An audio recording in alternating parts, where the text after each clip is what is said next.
काल वारकऱ्यांचा वेश परिधान केलेला गुंड प्रवृत्तीचा जो नथुराम गोडसेवादी आहे तो संग्राम भंडारे आणि त्याचे काही गुंड लोकांनी माझ्यावर सत्यशोधक दिनकरराव जवळकरांचं हवेली तालुक्यातलं जे गाव आहे मातोबाची आळंदी तिथे माझी प्रवचनरूपी सेवा होती। ती सेवा संपल्यानंतर मला गावाच्या बाहेर निर्जन स्थळी त्यांनी अडवलं माझी गाडी आणि माझ्यावर रिव्हॉल्वर दाखवून धक्काबुक्की दमदाटी केली, जीवे मारण्याच्या धमक्या दिल्या आणि शाई ओतताना व्हिडिओ शूटिंग त्यांनी केलं आणि त्याच्या संदर्भात मग मी पोलीस स्टेशन लोणी काळभोरला गुन्हा दाखल केला, तिथे सत्याग्रह केला।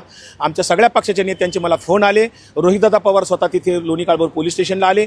आदरणीय पवार साहेबांचा सुद्धा मला काल फोन आला होता 4 वाजता आणि मला भेटायला बोलवलं होतं रात्री, परंतु मी रात्री येऊ शकलो नाही, तिकडेच मी अडकलो होतो। मग साहेबांचा रात्री पुन्हा निरोप आला की आज सकाळी मला बोलवले, म्हणून मी त्यानुसार साहेबांच्या निरोपानुसार मी इथं आज आलो होतो। साहेबांनी माझ्याकडनं सगळा घटनाक्रम समजून घेतला, वारकरी संप्रदायात हे जे काय चालले त्या संदर्भातली माझी जी काय गेली महिना दीड महिना काम चालले ते समजून घेतलं आणि मग साहेबांनी राज्याचे पोलीस महासंचालक सदानंद दाते यांना फोन लावला आणि घटनेचं गांभीर्य सांगून विकास लवांड यांना राज्यभर फिरत असतात, दौरे करत असतात, त्यांना संरक्षण द्यावं अशा प्रकारची पवार साहेबांनी मागणी पोलीस महासंचालकाकडे केलेली आहे आणि पुणे पोलीस आयुक्तांना या गुन्हेगारांच्यावर कडक कारवाई तात्काळ करावी अशी अमितेश कुमार यांना सुद्धा फोन करून साहेबांनी कळवलं आणि मुंबईत आज देवेंद्र फडणवीसांच्या बरोबर या विषयावर बैठक आहे असं साहेबांनी मला सांगितलं। मी आता मुंबईला चाललोय म्हणाले आणि देवेंद्र फडणवीस मुख्यमंत्र्यांच्या सोबत या बैठकीत ह्या चर्चा होतील।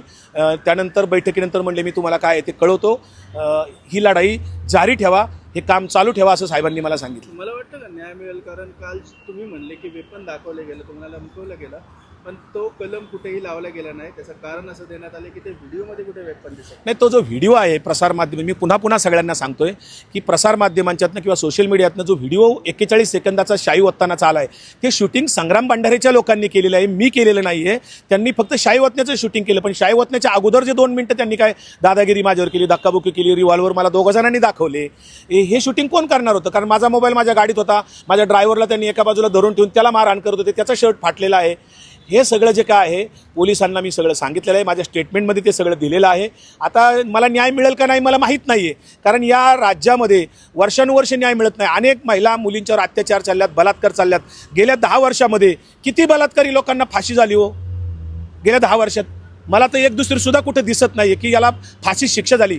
त्यामुळे इथे कायदा हातात घेण्याचे प्रकार त्यामुळेच वाढले, कारण कायद्याची भीतीच कोणाला वाटत नाही, कारण न्याय लवकर मिळत नाही आहे। त्या पद्धतीने कालची जी घटना घडलेली आहे यांना कायद्याची भीती राहिलेली नाही। वारकऱ्यामध्ये जे घुसखोर आहेत हे गुंड प्रवृत्तीचे आहेत, काही धंदेवादी आहेत, काही मनुवादी वर्णवर्चस्वादी आहेत। मी जी 20 घुसखोरांची नावं जाहीर केली हे मनुवादी आणि वर्णवर्चस्वादी लोक आहेत, कर्मकांड मानणारे लोक आहेत आणि भाजपाचे स्टार प्रचारक आहेत।